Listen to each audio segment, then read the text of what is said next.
大家好，欢迎收看这期唐影视集。今天呢，我们来做一个比较啊，去把 C1 这个缩小版的漂移跟原厂 MG 呢去做一个比较。当然 MG 呢，我是入了一个异色版本啊，它是重涂成了这个雾影暗障，当然其变形结构呢还是一成不变的。那这期节目呢，主要是想分享3个形态的比较，看一下呢 C1 这次呢究竟是改了哪些地方，两款产品呢究竟有哪些优缺点。所以在整个视频过程当中呢，我是会去把这个变形过程呢去做一个省略。那如果想看变形过程的话呢，就是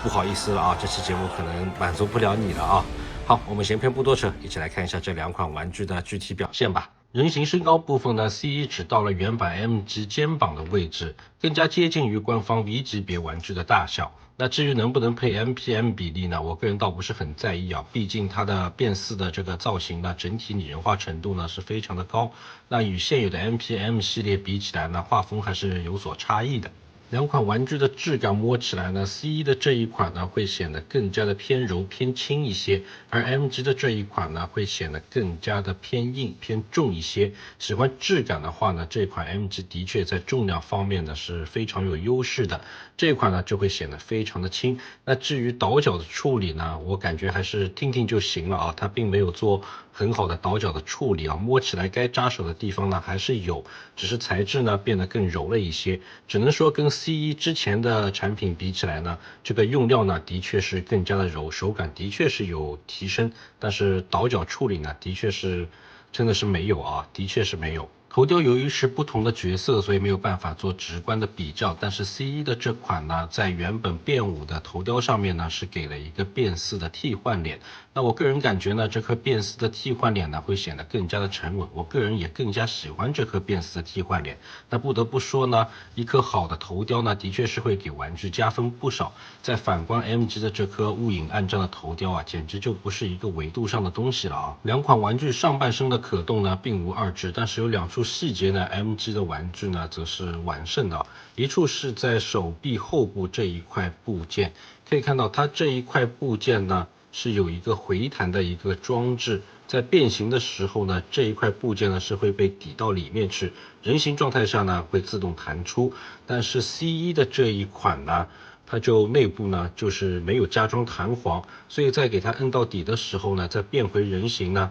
这块部件呢就会被卡在里面。那即使是用手去抠的话呢，也没有办法完全把它给抠出来。所以在两者做比较的情况上面呢，就会发现 MG 的这个手臂呢看去会更加的饱满，而 C1 的这个手臂呢看去呢是有一块凹陷。另外呢，就是弯腰的部分 ，C1 的这一款玩具呢，在弯腰的时候呢，可以看到这块部件呢，它前后呢是会有一个开裂的现象。那你要做弯腰的话呢，是必须把前方的这块部件呢抵住，去尽量转动这一块部件，才能做到一个比较好的一个弯腰的姿势。那这个问题呢，在 MG 的这个玩具身上呢是不会碰到的。它同样是做一个弯腰的姿势，这样下来的话呢，它这边的部件呢，它卡的还是比较的紧，是不会出现开裂的现象。所以这2个小细节呢，的确是 MG 的玩具呢是要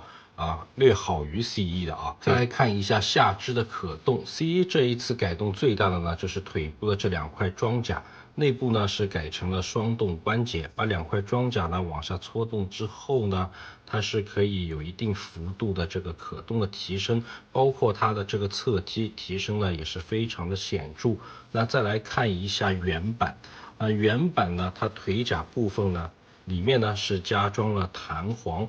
这样的一个弹簧机制呢，感觉好像是可以提升一定可动，包括它的这个侧面。也同样是有一个弹簧的机制，但是由于部件的干涉啊，这个弹簧机制它给这个可动的加分呢，其实并不是很多。可以看到它整个抬腿的幅度呢还是非常有限，特别是侧踢，侧踢呢基本上这个弹簧的这个装置呢，基本上是起不到任何作用啊，这一点可以说是 C1 改的还是比较成功的。然后就是 A 字形腿的问题，可以看到 C1 的这一款呢，它虽然不能说腿是完全能够并拢，但是在整个视觉效果上面呢，的确是比原版好上了不少。原版的这个 A 字形腿的问题真的是不容忽视啊，它简直就是我都不知道该怎么形容啊。另外 C1 的脚掌呢是用到了合金的部件，但整体的重量呢还是比较的轻，所以在整个站立性方面的提升呢是非常的有限。原版 MG 的话呢则是没有用到合金件。另外呢，我这个玩具呢它的右腿后部的这个卡扣是完全没有咬合力的啊，这一点还是比较的可惜。希望只是个体中奖啊。那这两款角色武器的配备呢，都是一些冷兵器。那雾影暗障的这个刀鞘呢，可以简单的组装成火枪，这里就不做过多的赘述。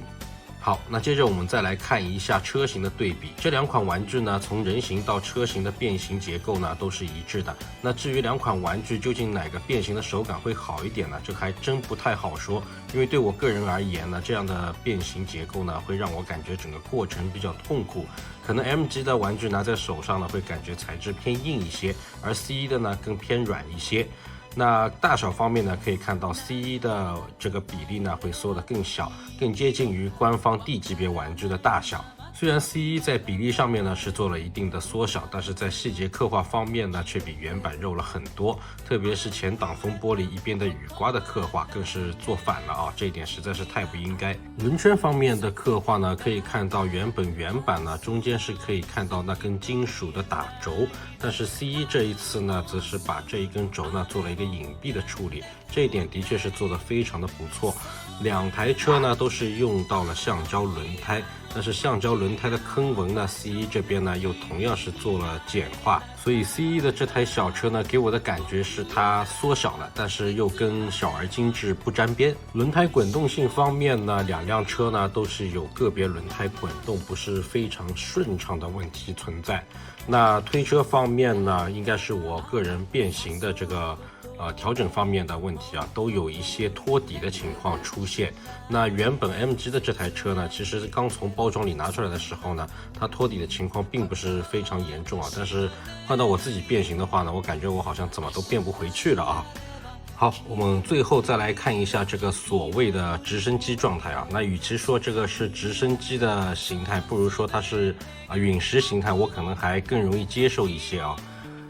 变形整个造型呢，看是真的是非常的牵强吧。那两个由于是不同的角色，所以配件不同，在这个细节方面呢，比如说机翼啊，包括起落架方面呢，造型是有所不同，但整体的这个主体的变形结构还是完全一样。在整个变形过程当中呢 ，C1 感觉这一款呢，卡扣方面呢会更加要精准一些。而反倒是 MG 的这一款呢，是在变形过程中，它这个爆开爆件的这个频率啊会更高一些啊。当然，我并不是说 C1 的变形手感好啊，还是一样啊，比较痛苦的。那 C1 的问题呢，变完之后呢，主要是集中在它这个挂载导弹的这个部件，会非常的松，它是一边松一边紧。那这个呢，应该是一个小问题啊，自己去紧一下这边的螺丝呢，应该就是可以去解决的。那其他各方面呢，就没有什么好过多的介绍。另外呢，就是在这个 MG 这个原版的这个飞机上面呢，也同样是碰到了一个问题，就是在机尾部分呢，这一块部件呢，其实它是可以去往里缩的，但是在整个过程当中呢，会看到这边会发生白痕，所以我就不敢再用力往里推啊，只能这样就直接挂在后面，所以对整体的这个外观呢还是有一定的影响啊，应该也是公差的问题啊，感觉太不应该了啊。总体来说呢，这两款玩具给我的感觉呢，就是各有千秋。当然，它其主要的卖点呢是在于人形与车型。那至于直升机形态下好不好看呢，就得看个人的审美。那追求变形手感的兄弟呢，可能要再多考虑一下，到底要不要去入这两款玩具啊。那最后呢，也是希望能帮助到那些还在犹豫的兄弟们该怎么做选择。那如果觉得我这期视频对你有所帮助的话呢，请记得点赞。好，那今天的视频呢就分享到这边，我们下期再见。